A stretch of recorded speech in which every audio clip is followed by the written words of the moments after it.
Hi.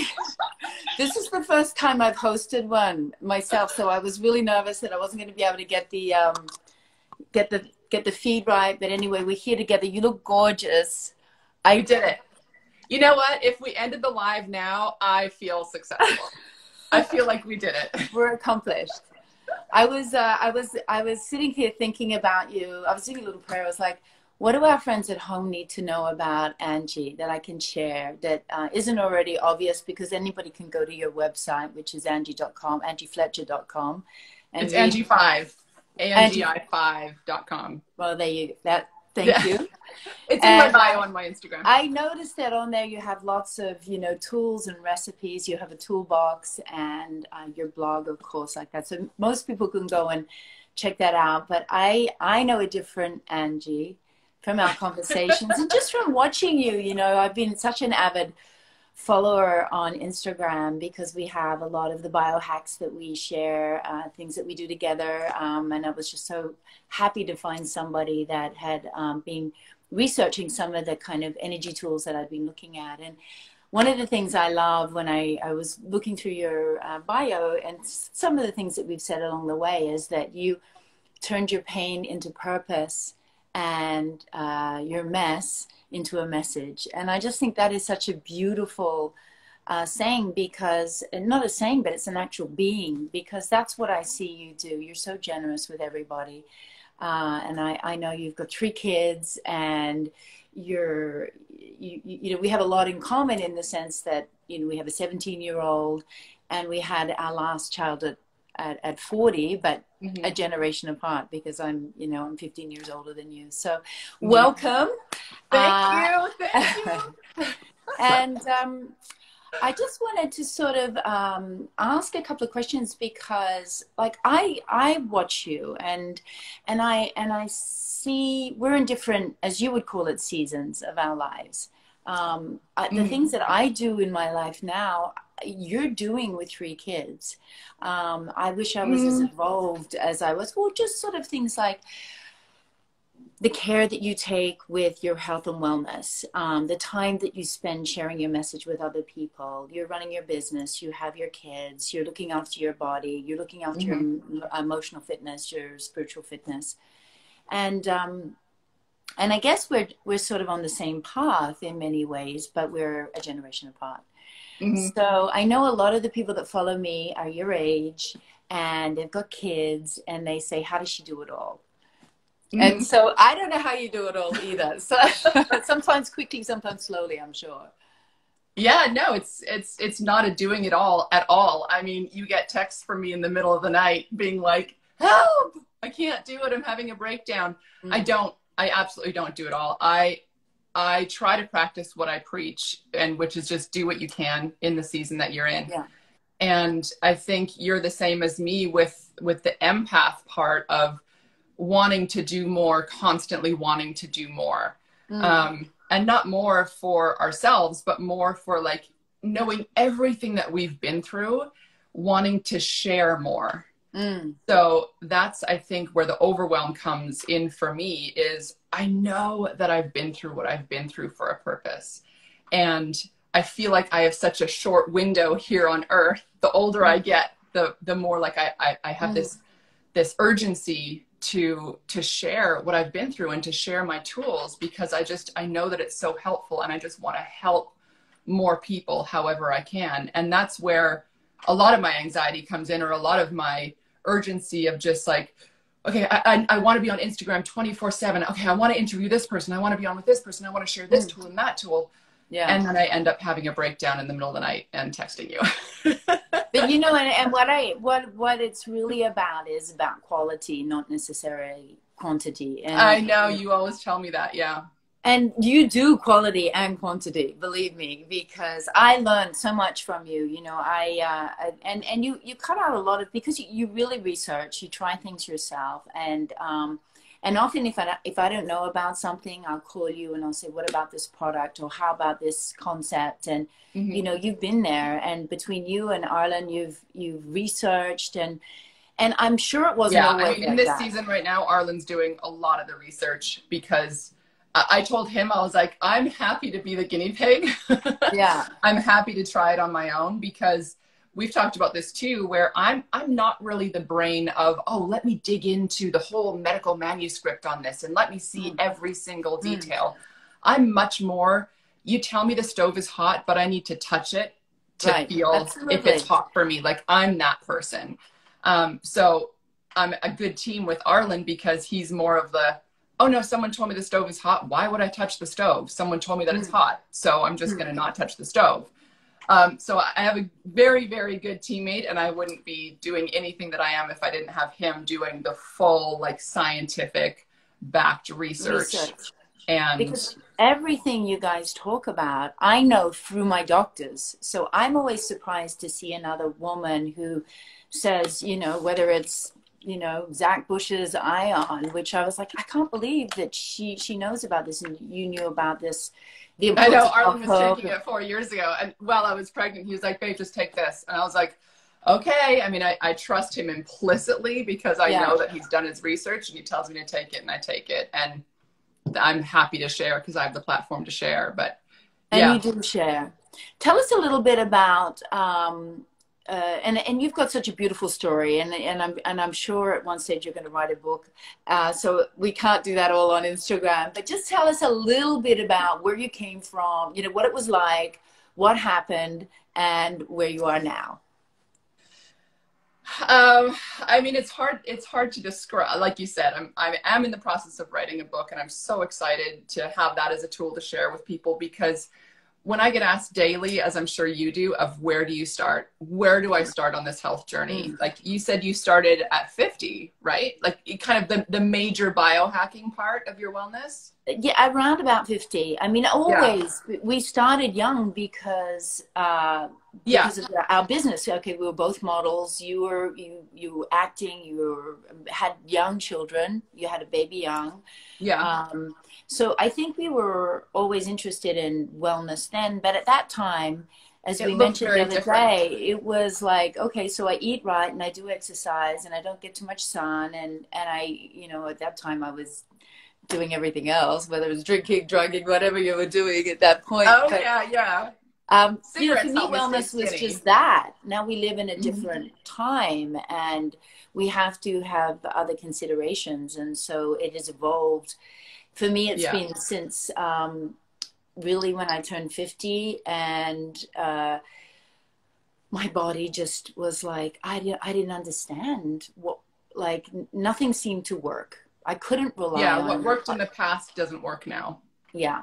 And I really wanted to understand. Like, I wanted to say, well, why does X, Y, and Z not work anymore? And so I dove deeper into it, and I got a lot of advice. I went to see a lot of doctors, and I ended up, you know, finalizing my sort of real resource with Dr. Laubscher, and that's how we built, you know, Wellco was really as a result of that journey. But you've been doing this for a really long time. Well, I have, but it's like you said, there's been different levels, different layers. What I thought was healthy 20 years ago looks very different to what it is now. And different seasons uncover different layers. And you think something was hard in one season, and then you go through another season and you're like, oh my goodness, I would give anything to go back to one child, you know, or I'd give anything to go back to like no kids. Anything meaning like I would love to just take a nap on a Saturday. You know what I mean? Which you can do, but you don't let yourself. Well, if I get both kids down for a nap at the same time, then I could. Or you like there's 50 other things to do. But going back to your original question, there's different things that happened at different stages to continue my health journey. And I know that that'll happen throughout the rest of my lifetime until I pass away. I hope so, because I hope I'm always learning and always evolving and always growing, as we hope, right? But I think some of the main catalysts for change for me was, well, you know, it's funny, what we talked about the other day is our picture, our black and white picture. Yes. Of the perception of what that looks like to what it was. That picture was taken when I was at one of my lowest points in my life. I was completely depressed. I was addicted to certain things. I was smoking a pack of cigarettes a day. I was taking 3 different types of antidepressants. I was drinking coffee to stay alive and drinking alcohol to kind of, I don't know, have like a counter effect. Yeah. Yeah, exactly. When the anxiety got too much from the coffee, I would drink to kind of take that down, or smoke to take that down. So, you know, I wasn't eating because I didn't have an appetite because of the alcohol and the cigarettes, or because of the coffee and the cigarettes. So I landed myself in the hospital. Long story short, it'll be in my book. But I landed myself in the hospital. This is post-divorce. I had a small child. So I think Oliver was maybe 3 years old. Right. And it was on one of the nights that I didn't have him, that Paul had him. I was in the bathroom throwing up. Stuff was coming out of me on either end. I had passed out on the bathroom floor. For some reason, I had my phone in the bathroom with me, even though I don't remember how or why. But God sends like that happens sometimes. Angels for you, yeah. An angel puts a phone in your bathroom when you're throwing up. What had happened is I had become severely dehydrated. I was smoking the night before, and so I called 911. There was nobody that I could call, because we can touch on this as well, but through different journeys or through different layers of your health and wellness journey, or whatever, depression journey, whatever it is, you lose friends, or you kind of shift friends. And it was the middle of the night, and I didn't really, I don't know why. Again, I do have friends that I could have called, but I knew that it was enough of an emergency that I had to call 911. Anyway, landed myself in the hospital. I was naked. You know, they had to send in a female fireman or ambulance attendant because I was naked. So they needed to find clothes and clothe me and put me in the ambulance and send me to the hospital. I had no money at the time. So to pay an $8,000 ambulance bill took me years. And it was a low point for me. And it was the a very low disparity point between the way you looked, you know, in that photograph, and that for was the those photograph. of you That was the story behind the photograph. I had taken, that was the photo shoot, and I think it was probably a matter of days, weeks, if not days, after that photo was taken. Which, I mean, you look at that photo and you think strong, beautiful, whatever you think, has it all together, you know, this beautiful image of strength and confidence, when it's not at all what was going on the inside. And I think that for especially the last few years on my Instagram, I think it started when my mom was in the hospital and when I was journeying through her last days with her. I was still present on social media, and some people think that's weird. But for me, my Instagram has been an outlet, almost like a therapy, a tool of grieving for me. And so I knew that people could relate to that, where social media has always tended to be a highlight reel. But I wanted to still interact with people in the moment of grief, in the moment of mess, in the moment of not having it all together, so that someone who was laying, you know, in bed so depressed that they couldn't wake up could see that and see, oh, wow, I'm not alone, and feel that connectedness to when they can't reach out and someone's not reaching out to them, at least there's that virtual reach out. And I feel like I have so many friends that I've never met because I have that connection with them. So absolutely, it's a spiritual connection, and it's that rawness, and it's real. Absolutely. And the rawness and the authenticity of it, and the willingness to be you. I think when people see you be you, it allows them to be themselves in their life. It gives them permission to be. Yeah. And so much of what we go through, particularly in the fashion industry, is that we are trained to some extent to be somebody else's version of us, because we're paid for it, you know. You know, do this, okay, I can be that. You continue to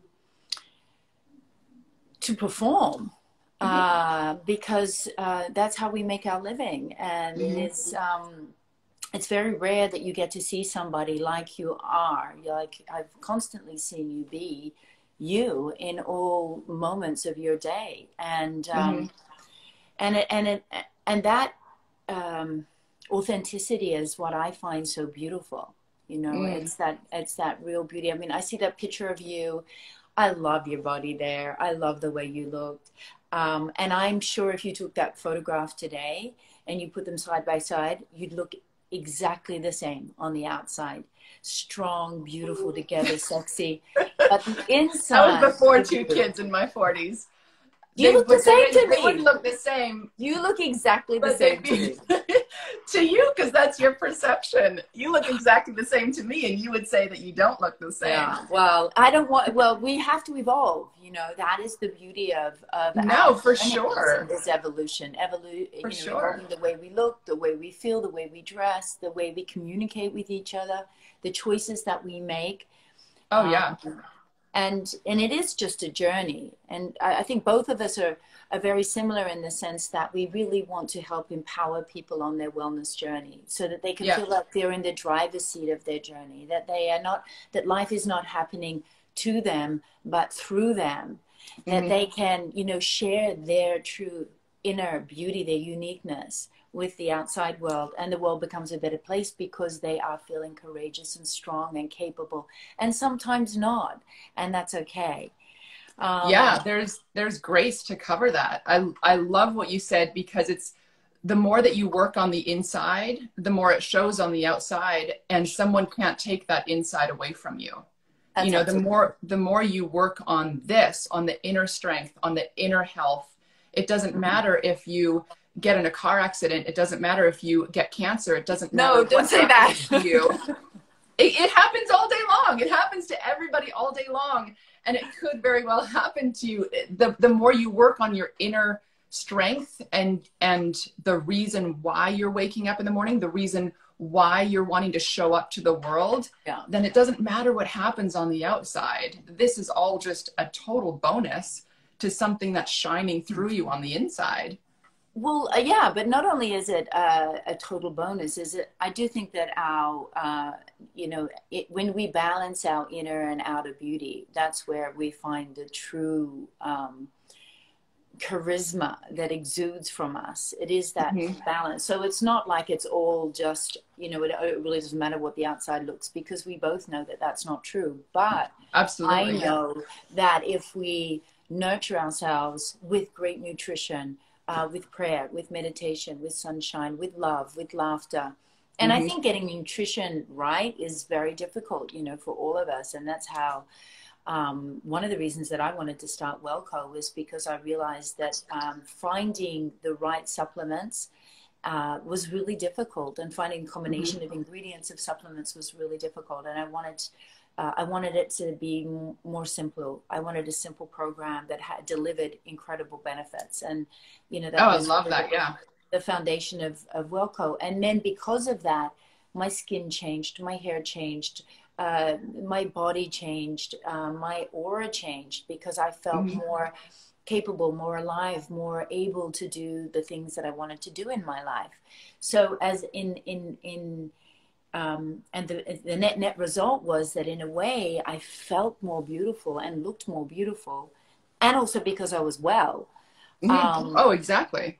I didn't feel, we talked about this too. I didn't feel well in that picture. No. Because I wasn't doing anything to make myself feel well. Yes. Now I look very different, but I feel amazing because I'm feeding my cells. I'm feeding my mitochondria with sunshine, with energy, with food, with supplementation, with all of that, exactly like you said. If you don't feel alive and well on the inside, it doesn't matter what you look like on the outside. You won't feel well, and you won't exude wellness. I've been, you know, it's funny because I've looked through so many of my photographs along the time, you know, people post them and I look at them, and I remember being quite, at the time, just critical, you know, critical of the way I looked, because I was different from everybody at that particular period. You know, I was broad shouldered, I was a swimmer, I was athletic, I was Australian, I was. You were nicknamed the body. Oh. And the brain and the heart, the whole thing. Yeah, that body thing. Well, actually, it's so interesting that my life has really been about the body, but now it's about balancing the inner body, and now it's inner and outer body, and now for me, it's really about everybody. You know, Hmm. everybody's body, not my body, Oh, but I your love body. that. I love that. Yeah. And that's been my journey of, having sort of going through my own growing pains, and it took me a long time to get here. Look, I started. I got sober when I was about your age. I was 40, so 17 years ago, and that started me on a whole new experience. Hmm. Because I realized that I could no longer sort of numb my feelings anymore with drugs or alcohol or whatever I wanted to fill into that God-sized hole inside my Hmm. body, and I realized I had to really start exploring, you know, how I could nurture myself in more self-loving ways. Hmm. And then and then from that's when my journey started. So that was really 17 years ago, and then more closely the last 7 years since I started Wellco. And I have an incredible team of people that really help us create great products, from Dr. Laubscher to my team in Australia, to help us create great products that we can deliver to people to their doorstep so that they can start on their own wellness journey. And for me, it's those first steps that are so difficult. I mean, you and I quite evolved because we layer, we stack. We started off with make sure you have your vitamins and minerals, and then it was make sure you drink enough water and make sure you do enough exercises, and now it's gone so much more profound. I mean, some of the things you do I still want to do. You're still doing the cold bath? Yes. Oh yeah. No, that's one of my greatest tools is the cold plunge. And actually I'm having a cold plunge challenge from August 3rd to the 7th. So anyone who's interested in cold plunging, if you've ever heard of ice baths or cold showers or cold therapy, you can join my challenge. It's from August 3rd to the 7th. You just have to put in your email, but it'll give you all of the information and exactly why I do it, because that would be out of everything that I do, even with like vaginal insufflations of ozone, most people won't go to that, but most people will try a cold shower. Right. But a lot of people won't start with a coffee enema, but a lot of people are able to start with that. So I do have a Yeah. challenge coming up to that because it's one of my greatest tools of like flipping the switch, getting Really. out of your funk, and it's free. It's not like buying a huge red light therapy system or Mm. a sauna or anything. Like it's something that everyone can do, whether you have a lake or an Right. ocean or a cold switch on your sauna. On On your your shower. shower. Yeah. I think that's the concept of just being in the flow too. I was having a heated discussion with my 17-year-old the other day, and I stormed out of the house, and he was like, Mom, what are you doing?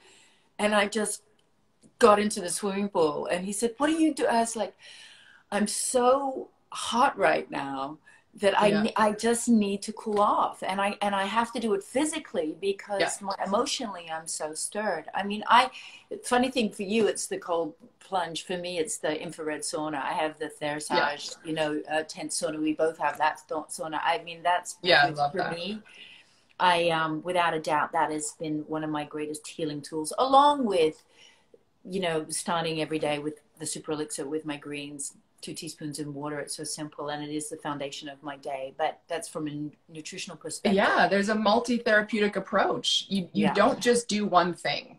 yeah, I do 50 things. Like I laugh when someone says, so what is your typical day? Where I'm like, I'm sorry, typical? yeah, There's nothing typical. yeah. Like this morning when I text you, I was like, okay, so my little girl threw up all over my shirt and Arlen's not home from work yet. And I'm literally carrying her while I'm trying to put eyeliner on. And my little boy is over here and like, oh, wow, I haven't eaten anything yet. I can't drink coffee because otherwise I'm going to be crazy for the live. There's nothing typical. Yeah, And I yeah. think a huge message that I always give to people is yes, I have tools. You have tools of like, this is what we know makes a beautiful, happy, vibrant life. Do you Mm. hit that every day? I mean, I don't, not in my season. You might have a little bit more of a controlled environment, but I don't have a controlled environment right now at all. So I know the tools that I have in my toolbox Can I always reach them? No. Do I have multiple breakdowns a day? Yes. And I think a lot of people do because of the time that we're living in. Like if you're not feeling stressed or overwhelmed or all of that, or like a great divide is happening, then you're not really breathing. You're not really alive right now because everyone's feeling this great global overwhelm, right? So well, it's an opportunity too, though. You know, it is a lot change. Absolutely. You know, the unknown is always can often bring people, Yeah. but it's also, you know, it's a magnificent moment where there's an opportunity for us to really hit the stop button and reflect and figure out what is working for us in this world.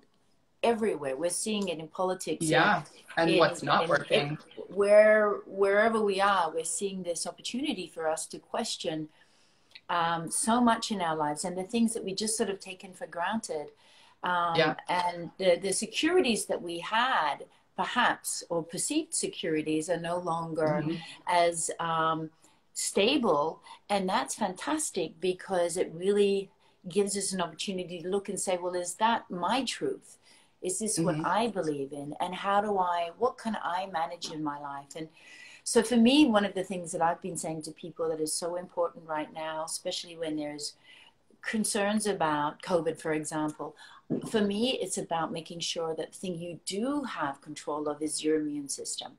And what can we do on a daily basis that is supporting our immune system so that you're not getting sick, or if you are getting sick, you're fighting it off quickly. You don't find yourself in hospital and you don't find yourself down a very traumatic situation. And I think most of us have never even looked at our immune system. I mean, we might look at our hormonal system if we're lucky, if we're a woman, but you know, guys are not looking at their hormones. We look at our digestive system. Okay, that's a kind of obvious one.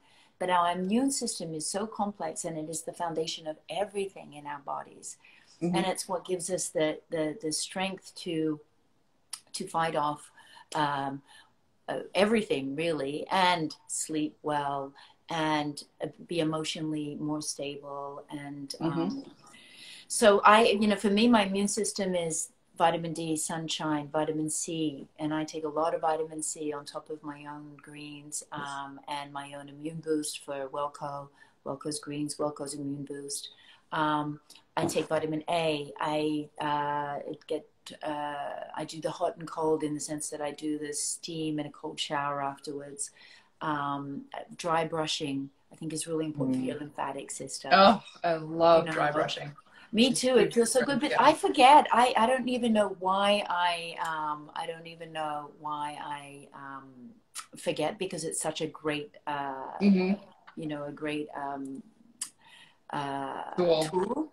But I feel like I'm always I'm rushing to get dressed, or I'm rushing to get undressed. Well, yeah, because you have to remember to do it dry before you get in the shower. Exactly. But there's something so invigorating about it. And knowing that your skin is your largest organ, that's the one thing that you would want to take care of.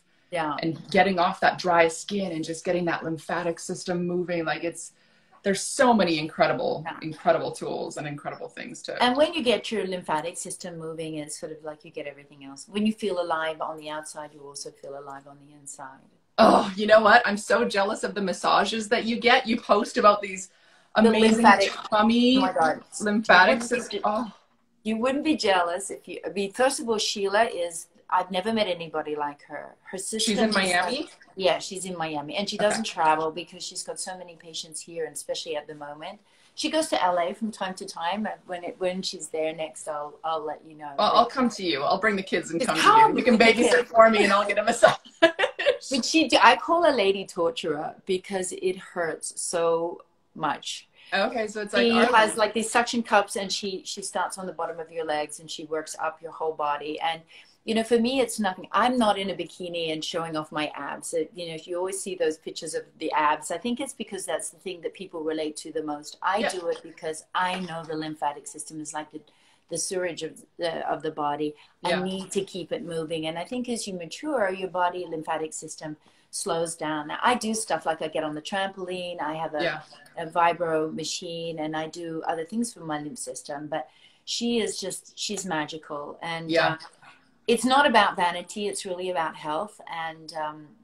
And the wonderful thing about all the things that modalities that I choose to do for wellness is that they do have a beauty component, in that the byproduct is usually something that, you know, your skin looks better, your hair looks better, your digestion is better.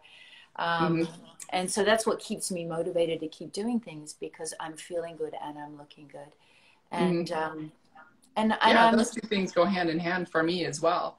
It's why I talk about when I put on makeup, it's not for vanity's sake. It used to be, but now it's literally one of my tools for anti-depression, because we all have mirrors in our house. And as a mom, you quite often just feel like you haven't showered. Everyone comes first and you don't. But if you take those 5 minutes, and even if you can't shower, because showers become a luxury sometimes in seasons of your life. But if you put on some mascara, put on a little bit of blush or whatever, you know, some people love lipstick. I don't, but whatever you feel like kind of makes you pop a little bit, it works as an antidepressant, because then for the rest of the day, you feel a little bit more put together. And when you look at yourself and almost trick your brain of like, oh, wait a second, I got this. It really is a trick, because wherever you are, I mean, we talked about this during quarantine too, is there's a time and a season to be in your pajamas all day long, you know, for a couple of days. But I promise you, after a couple of days, you will feel more schlumpy. You will feel more depressed. You will just kind of feel like, agreed. Ugh, like, who cares?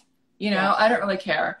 But the moment that you start caring and put on a little bit of whatever, or a little bit of blush, and put on an outfit that kind of makes you feel great, you will show up differently to the world. It's so true. Because you're showing up differently to yourself, and you're kind of putting confidence out there, and it's energy, and energy attracts energy. Absolutely. So, I couldn't agree more. I mean, there was a whole lot of people who said to me, what are you doing from working from home? And I still do the same routine as I get up and I get dressed and I show up. And I think it's because it is good for my morale. How have you been coping? Have you felt lonely during this period? Have you felt lonely up to this period? I mean, where are you in that with the quarantine isolation, but also just in your life in general? It's interesting, because I feel like the quarantine kind of simultaneously happened with my own quarantine season, because my mom died, and she passed away 4 years ago. And a few days after she passed away, I got pregnant, because there's that whole grief intimacy thing that I can't really explain, because I haven't read the books on it, but I got pregnant anyway. And so right away I had a baby, and I had terrible trouble breastfeeding him. And then a few months later I got pregnant again. So my season of quarantine has literally been probably 4 years. So the quarantine part of this whole COVID thing hasn't really been an issue for me. Right. Just because, you know, I've been in a season of either being pregnant or having a small baby and then being pregnant again. So I'm, you know, either changing diapers or feeding or doing whatever. And you're just at home because of nap schedules and all that stuff. So that part hasn't really changed for me. A big part that's changed is the overwhelm of everybody and of everything, because we haven't just been hit with COVID and with all the changes on a daily basis. You really have to check the rules and regulations of your little place where you're in of, okay, are masks mandatory now? Are they not? Are we going back to school? Are we not? Are we, like, every single day it's like there's this new thing, right? That you have to adjust to and change to. And so I don't know if I would call it coping. I would say I am evolving, changing, giving myself a lot of grace. I have breakdowns constantly. Just expressions of feelings. I wouldn't necessarily, I mean, I'm sure you experienced them as a breakdown, but for me, it was like when you were talking about having the kids straight after the death of your mother. And I think to myself, gosh, the universe is so benevolent, how gracious to give you so much love at a point when you're in a lot of pain. I mean, one child wasn't enough, you needed two. That's how much, whatever your relationship was with your mom, you know? And I just No, it think, really is how you think about it. You're absolutely right. I just think You're that's so absolutely right. gracious. And at this particular period, you know, I'm finding silver linings everywhere. Nothing is what I expected. Yeah. And I'm kind of like, I feel there's a rebirth happening at the moment within me and in my world in many ways. And that is not negating the pain and suffering that people are going through and the fear that people are experiencing and the loss of loved ones and the loss of jobs and the loss of income. I'm not negating that at all. I mean, it's, I'm yeah. saying that aside, if I'm just in this particular moment, because that's all we have, I feel an incredible sense of hope and joy and freedom. And it's not every day and it's not every moment of every day, but it has been an opportunity for me to rediscover myself and to rediscover not only myself, my family, my life, my things that I'm good at, things I'm not so good at. And, and I don't know that we'll ever get this opportunity again. Mm-hmm. And some people might say thank goodness, and some people will go hallelujah. This has been, you know, there has been silver linings. I definitely It's been see a this. great pause for a lot of people, yeah, who have just been Yeah, like and Mother going and Nature going and going. and the earth. Mm-hmm. But I mean, listen, that still doesn't change the fact that you're juggling your your life and your children. And what I find so inspiring with you is that you're a conscious, evolved mother. You know, when I had my kids, I was a corporate wife, basically, and I was trying to live a very different life. I was living in London, and I didn't, you know, I did the best. I sort of looked for organic food if I could find some, but that was about, you know, as far as you know, I didn't know about half the things that we know about now. And when I see Was the there way, really organic food 15 years ago? is there I really mean, it just organic was food different, today? right? It was, but the No, I question know. is, it, yeah. Um, The word well, organic. you know, I think we had towards the end of my time in London, we did have Whole Foods, but we also lived in London, so the food that we had there wasn't being flown around all around the world. There were Mm. farms. You know, it is more nature dominant. Let's say the Mm-hmm. UK is more nature dominant than America. Mm-hmm. So we were, you know, and I felt that the quality of the food was less moderated, Mm-hmm. modified, really. Mm-hmm. Mm-hmm. But I didn't know about like the importance of grounding or, you know, kids being barefoot outside or teaching them how to juice. I mean, you know, I was teaching my kids how to eat eggs with soldiers, and, you know, it was like with the right knife and fork, you know, with the That's matching really little cute, though. outfits. And they had to be the same twins, and they had to have perfect table manners. I mean, that's where but that was a period of my life, and that was Totally. very important at that time. And now I Listen, see, I raised these two children very different than I did Oliver, because we both have the 17-year-olds, right? So right. I raised him differently than I raised these two. I laugh because I feel like a grandma a lot of times, Mm. because like you said, it was an opportunity for me to have these children. But because I know how fast those 17 years went with Oliver, I look at him driving away and I'm like, wait, are you sure you don't need your diaper changed? Like, come back. It goes by like so quickly. I mean, the really days are fast. long, obviously, but the years are so short. And so he's a direct reflection for me to slow down. Mm. And usually as a grandma, you hear grandma saying like, oh, it's my second chance because I feel like I was too rushed or too in it the first time around. But now with my grandkids, I can really slow down and really take a step back. And I feel like that's what I'm doing now with my kids is I've had so much reevaluation time because of what I've been through in my life. And now taking everything, instead of being a victim, like you were saying, of like, what is happening to me? Why is this happening to me? I'm growing through it and being thankful of what happens and why it's happening. And then how can I turn that into a message or into growth or into something that just creates strength in me? And all of those things that I've been through have just allowed me to really prioritize, not every day, but to prioritize my children and how they're growing up and what environment they're growing up in. Am I constantly stressed? Am I constantly trying to do this and this and this? Or am I really sitting, you know, on the ground with them barefoot and looking up at the sky and being sure that's the being priority. and be absolutely being just, and we have so many more tools today than I think we had in the past. And you know, again, with me, when I think about like my journey with Wellco, I didn't have, I mean, I look now and I think, you know, I'm 57. I have a fantastic nutritional program that I can have greens, you know, in the morning. I've got a clean plant protein. I have a sleep tea that really works with anxiety. They're all natural products. They're organic. They're sustainably or very consciously sourced. When I was sort of growing up, I didn't have this, the kind of, those kind of tools, or we didn't have the internet. We couldn't research. We couldn't find things that would help us. We just sort of had to muddle our way through. I feel very blessed today that that there's, you know, ways that we can talk to you guys, like through Instagram Live, and learn and listen and, you know,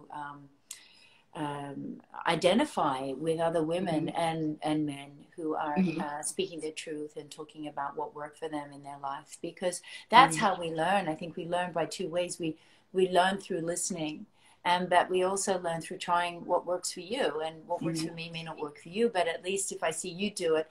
I haven't done your full-blown coffee enema the way you do it, by the way. Oh, girl. I've done the fleet. I've had a fleet. I've done it, and I do colon hydrotherapy, but I haven't done the full-blown thing. So I have to like, I nearly went on your like swipe up to get the 15% Angi discount to get the whole kit. And then I was like, not yet. Not yet. Well, I'm going to get there. You know, you don't have to. It's been life-changing for me. Doesn't mean that it's life-changing. Okay, so do you do it every day or just during periods of time? Oh God, no. If I was so living in such a perfect bubble that I could wake up at 4 o'clock in the morning and do my coffee enema and then do my cold plunge. 4 o'clock is because the liver processes at 4 o'clock in the morning. Is that why you saying 4 o'clock? No, that's a valid question. No, I think that's when your liver dumps. Okay, I did not know that. That's incredible. I might get up at 4 o'clock in the morning. No, I'm at 4 o'clock in the morning because then I have that much time before my kids wake up. And believe me, I've done plenty of enemas when my little boy comes in and goes, "Mommy, are you okay? What's wrong?" And I'm like, "Oh, I'm fine. Mommy's just pooping. It's okay. Just close the door. Where's your dad?"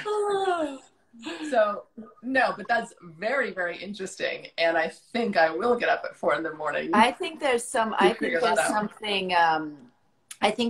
to it. I'm being seriously. I mean, I know with Chinese medicine, you will look at which organ, you know, they detox during certain periods of the day. Yes. That's why it's so important for your own circadian rhythm, right? So, and that's also why it's so important to get that sleep before 12, for example, because there's certain organs that actually detox during that period, and if you're not at rest during that period, then they don't detox. No, I definitely know that. But no, I didn't know that the 4 o'clock in the morning thing was that. And so I'm going to check it out. I'm going to check it out after we speak. You asked if I do coffee enemas every day. No, I don't. I don't cold plunge every day. I don't do anything every day. I do things when I can. And I do certain things, especially actually around, because I still have my period, especially around my cycle. I've been really, really in tune the last couple of months because I didn't have my period for 3-ish years because I was pregnant, pregnant and breastfeeding again. So there was that time in more of my really, really evolved researching with biohacking. In those years, I didn't have my cycle. So in the last couple of months, I've really been in tune with what my body needs and what it craves, and listening to that, because hormonally for women, we have a superpower with our cycle. And, you know, even before and even after, there's things in menopause too, that we really are so different than men in that way. And a lot of times I feel like because I didn't educate myself on it, I saw it as again, because I saw everything as being a victim, but I saw it as like, oh, this struggle of, oh, I'm PMSing, oh, I have my period, you know, for me. And I saw it as that, where now I really see it as a superpower of saying, okay, I know exactly when I'm going to get my period within a couple of days.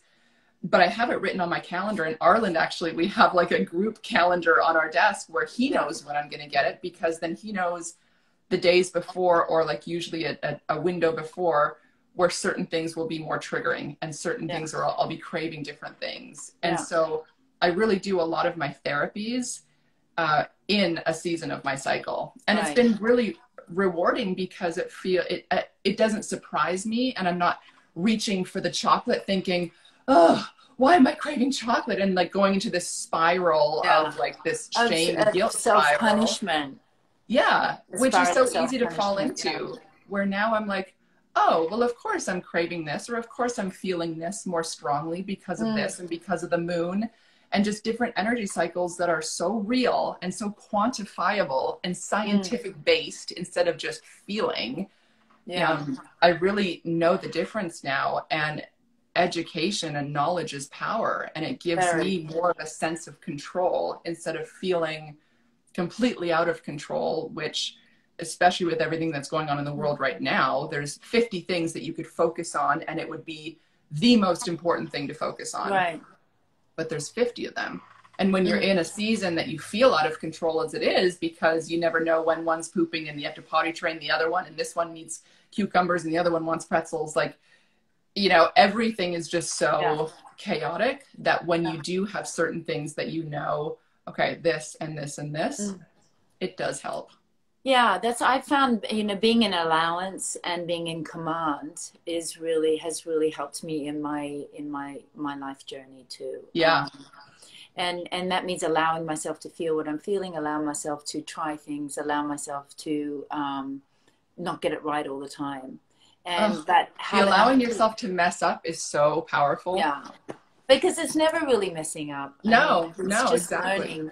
And in fact, you know, every experience is an opportunity to learn. And and so that's why I always say I don't think there's such things as mistakes, really. If you learn from them. Yeah. And you know, sometimes the goalposts shift, but it's just about adapting and evolving and listening. I think that's a wonderful thing that we have as women, a fantastic quality that we forget. You know, the ability or the willingness to listen and listen to each other, listen to ourselves, listen to our children, listen to our bodies. It's such a powerful tool. And one that is, again, not something that you have to know a lot about. You just have to practice it. And the rewards are phenomenal when you truly listen. Yeah, and there's different phases of listening too, right? There's different layers, and you think you're listening in one season, and then you're like, oh, wait, I didn't even know what that was. Like, there's different layers that you go through. And you've talked a lot about health and how we kind of stack different things. Well, I agree. There's stacking and delayering too. Yeah, you know, absolutely. So it's like I do coffee enemas because they helped me with my sugar addiction. Yeah. So for being a sugar addict for 30 plus years, I didn't just quit sugar like that. Or with smoking, I didn't just quit smoking like that because it's an addiction. How did you stop smoking? I finally quit because I did try for probably over 2 years to quit, and I just kept on going back and going back. And you and I have a similar story with the drinking and the smoking too, right? Like that went hand in hand. So I kind of had to quit both at the same time. The only way that I quit, and I've said this before, is by doing something harder than quitting. Right. Because to this day, quitting smoking was still one of the hardest things. Yeah. One of the hardest things that I had to do. So I had to do something that was harder. And that's when I started training for triathlon. And doing 6, 7, 8 hour bike rides and doing hill training and doing stuff where I was coughing up black stuff and not able to train, and doing something that was that hard and pushing through for months and months and months. It just started overtaking the need to smoke. and the why of smoking. I kind of found something that replaced that. I And think it that's was very important, is that replacement. yeah. And what you replace it with. Yes. Because a lot of people gain weight when they quit smoking because they Yeah. replace this thing, this comfort, this hand to mouth, they replace Yeah. that with food. Oral fixation. Yeah. Yeah, exactly. Yeah. And it's so funny because I still love this. And it's so weird, but it still is just such a like comfort thing and such a, but what I know it's Can so you imagine crazy, us right? over? Oh, but what I I realized too with stopped the cold smoking. plunging. I stopped smoking 17 years ago. At the same time, I stopped drinking, and but it was harder. It was almost harder to stop smoking than drinking because Yeah. I only smoked. By the end, I was smoking 3 cigarettes a day. So it was those last 3 that were most difficult to get. And then I ended up going and seeing a hypnotherapist, which really helped me. And and then I just and then I started practicing a program, and that an AA program, so that really helped me as well. But I can't even imagine, like, can you imagine us today? Like, our lives are so rich and fulfilled, and I have so much purpose in what I'm doing today that I can't imagine that I would be so self-punishing as to choose to smoke or choose to do half the things that I did. And a lot of people look at me and they go, "Oh, you're so disciplined, and you're so, it must be so hard to live your life like that." And the reality is, I have so much joy, and because it comes from my heart. And yes, the first commitment, the first steps are often the hardest, but when you use your heart as a compass, and you just keep going, and it feels right, you keep doing it. And if it doesn't feel right, you stop and pause and reevaluate. Reevaluate, exactly. And then, that journey in itself is so fulfilling because you actually feel your life, you make your decisions based on your heart, not your head, and then that in itself is very rewarding and very comforting. There's a huge amount of faith involved when you go through a journey like that, because you don't know where it's going, you don't know where you're going, but you can't imagine the great things that are in store. You really can't even imagine. I never would have imagined when I was smoking and when I was in this dark place that I could ever be remarried again. I'm sure you never could have imagined your life right now being as fulfilling as it is, because when you're in a place and you want to quit something, you can't imagine something that is so great that is waiting for you. But until you take the steps of quitting something that is not helping you, because when you know your why, like, think about, why are you smoking? If you can answer why are you smoking and answer that question for yourself, and then think, what can I do to aid my body in accomplishing that without the cigarette, and your why becomes a lot stronger, absolutely, for the good than for the not. That'll be what guides you. And I think that we're talking about smoking, which is so bizarre, because, like, who would have thought we would be sitting here talking about smoking? It's just because we want to look like it's kind of an analogy, though, too, for life. But it's exactly that, because it can be thought processes. It can be constantly beating yourself up. It can be setting too high standards for yourself and for others. It can be, perfectionism. It can be, well, if I can't do it perfectly, I won't do it at all. Or if I can't do it completely, I won't do it. Or I don't know how, so therefore I'm not. They're just as, those thought processes are just as, let's say, I don't want to really say addicting, but they can really, they're like attachments. Yeah. And those attachments are the things that can slow you down in life. And they're comforting because they're constantly there. So it's like the security blanket of not having to take responsibility. Because you really can just be like, oh, it's too hard, I'm not going to do it. And I've just looked at the time. We've been chatting for 55 minutes, and I'm not sure everyone wants to hear us have a whole conversation. But I'm just wondering, how about the fact that I haven't asked you one question, and I have a list of like 100 questions that my audience wants to know. You ask me, and if there's anything you want to tell me, tell me. Is it quick? 25 questions, 10 questions, whatever you want to ask, and I'll do it as quickly as I can. Okay, I'm going to do a rapid fire because I think we've been talking about a lot of deep things. So let's talk about something like literally, what is your go-to wellness and beauty product? I know you've talked about it, but walk us through your day of like, what is it? Yes. Super elixir, 2 teaspoons in water without fail every day. You can have it like this. You can have it like this. This sits on the counter. And that was the beginning of the rest of my life. I started this product. It changed my life.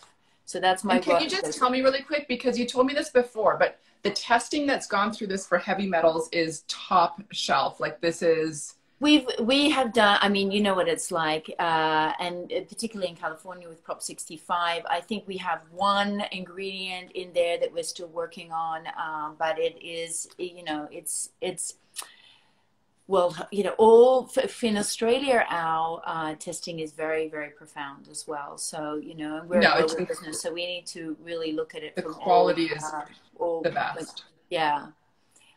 So, and that's about, there's 50 ingredients, 43 ingredients to be precise, carefully combined and curated so that it amplifies, each ingredient amplifies each other, so that when you take it, it really goes to supporting your system, all 11 systems of your body. So it helps your body function better. Yeah. Plus it is multivitamin, multimineral, probiotic, prebiotic, you know, adaptogens, etc. So it's a really complex formula, and it has complex benefits, but it's super simple to take. And for me, that's my one and done absolute beauty product. That's interiorly. For my face, I use Beauty Counter products. You know, I love what she's doing.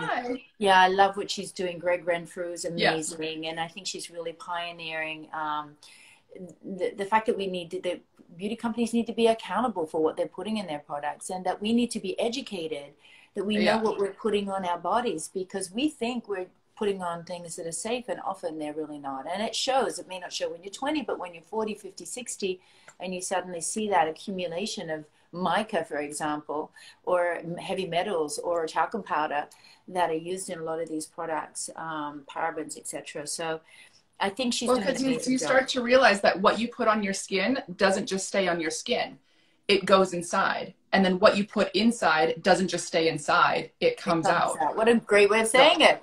I'm going to use that. I mean, I just came up with that. So, okay. But so greens in the morning, protein in the afternoon, and then your sleep tea at night. Yeah. Because it's not just a sleep tea. It is. Well, it's actually really good.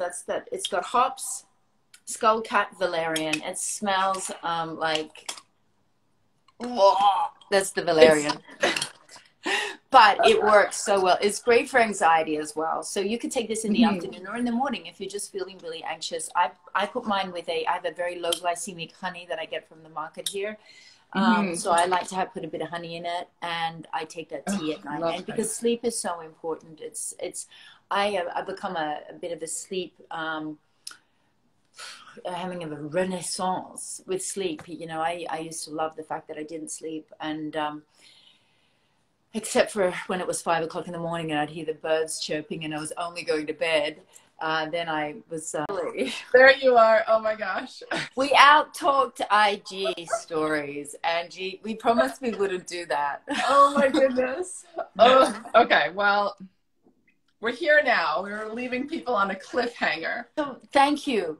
Thank you for taking the time out of your day. I know it's been really hectic for you, and I'm so grateful that we got this chance to speak. I can't believe that, like, we ended up being a live rather than a face-to-face, but we'll see each other soon. And I know, I agree.